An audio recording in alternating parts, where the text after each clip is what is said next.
गिबिसिनथारावनो साफ्रोमनिसिमबो बड'लेण्ड हालामनि साफ्रोमनिसिमबो दिनै 39थि बड'लेण्ड मुंख्लं सान बेनि गाहाम हामलायनाय बावहरदों।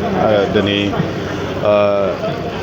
12 जुन दिनैनि तारिखआवनो 1987 मायथाइयाव गिबिसिन मुंख्लं बड'लेण्ड सोमावसारनायनि मुङाव सुजित नार्जारी बिथाङा मुंख्लं जायो आरो बेखौनो लानानै दुलाराय बर' फरायसा आफादा माहारि नाङैनो बा बर' माहारिया मुंख्लं सान हिसाबै बेखौ फालिबोबाय थादों आरो बेखौ फालिनाया 39 बोसोर जाबोबाय। देग्लायबो दुलाराय बर' फरायसा आफादा बे हाबाफारिखौ जोङो फालिनाय जादों।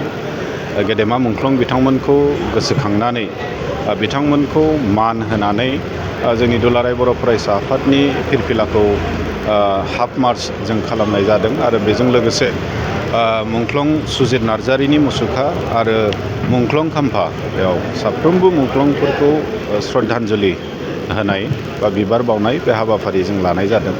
बेजों लोगोसे उदालगुरि जिल्ला दुलाराय बर' फरायसा आफादा देग्लाय बोसोराव एसे हखियायै जोङो ब्लाड डनेसन केम्प मोनसे लानाय जादों। बे ब्लाड डनेसन केम्पआव प्राय 100निफ्राय 120 जनसो जोंनि भलन्टियार्सफ्रा बाहागो लादों आरो बे ब्लाडखौ जोङो तेजपुर मेडिकेल कलेज तेजपुरनि हेफाजाबाव जोङो बे ब्लाड डनेसन केम्पखौ खालामनाय जादों। दिनैनि बे हाबाफारिनि गेजेरजों जोङो बेखौनो फोरमायनो नागिरो जे गेदेमा मुंख्लं बिथांमोना थांनाय गोलाव समनि जि आन्दलन जि आलादा रायजो बड'लेण्ड सोरजिनांगौनि थाखाय बर' हारिखौ मोनसे गेरेमसा हारि आरो सेफगार्ड होनांगौनि थाखाय थै दान होबोबाय। बिथांमोना गावनि जिउ दान होबाय।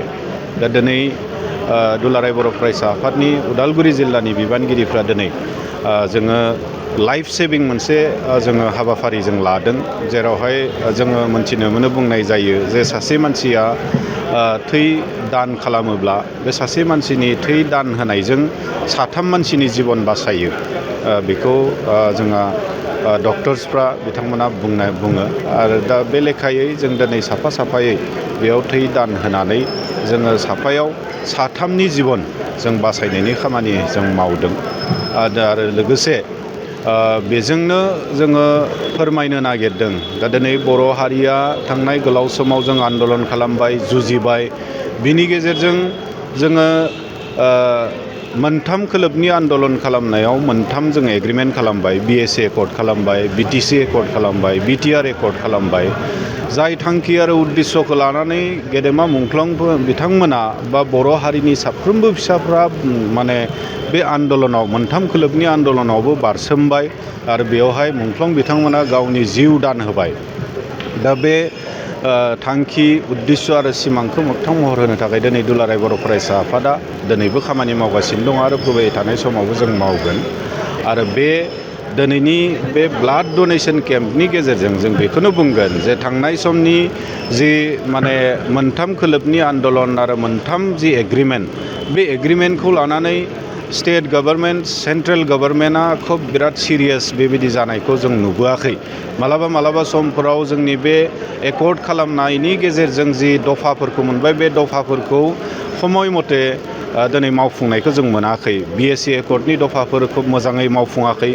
BTC एकर्डनि दफाफोर दिनैबो स्वयं सिगनेटरि बिथांमोना बुंबाय थादों गोबांथार दफा बेखौबो माने मावफुंनो दङ।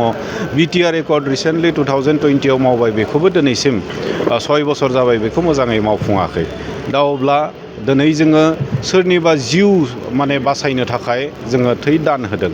खिन्थु गाबोन समफोर दुलाराय बर' फरायसा आफादनि बिबानगिरिफ्रा आरो बर' माहारिफ्रा, बर' हारिनि फिसाफ्रा दिनै प्रयजन जायोब्ला जोङो थै आरो जिउ दान होनोबो दिनैबो जोङो प्रस्तुति दङ। जोङो दुलाराय बर' फरायसा आफाद उदालगुरि जिल्लानि दिनैनि हाबाफारिनि गेजेरजों स्टेट गभर्नमेन्ट, सेन्ट्रेल गभर्नमेन्टखौ जोङो बेखौनो मोनसे मेसेज होदों जे जोङो प्रयजन जायोब्ला जिउ आरो थै दान होनोबो जों दिनैबो प्रस्तुत दङ। दा बेखायनो जिखिनि हाबाफारिफोर थांनाय समफोराव मावनो गोनां दङ, जिखिनि प्रतिश्रुति सुक्तिनि गेजेरजों लाबाय, बेफोर गासैखौ मावफुंनानै बर' हारिनि जि आखा आकांक्षा बेखौ सुफुंनो थाखाय खामानि मावनांगौ। जों दिनैनि बे हाबाफारिनि गेजेरजों बेखौनो दाबि जनायो।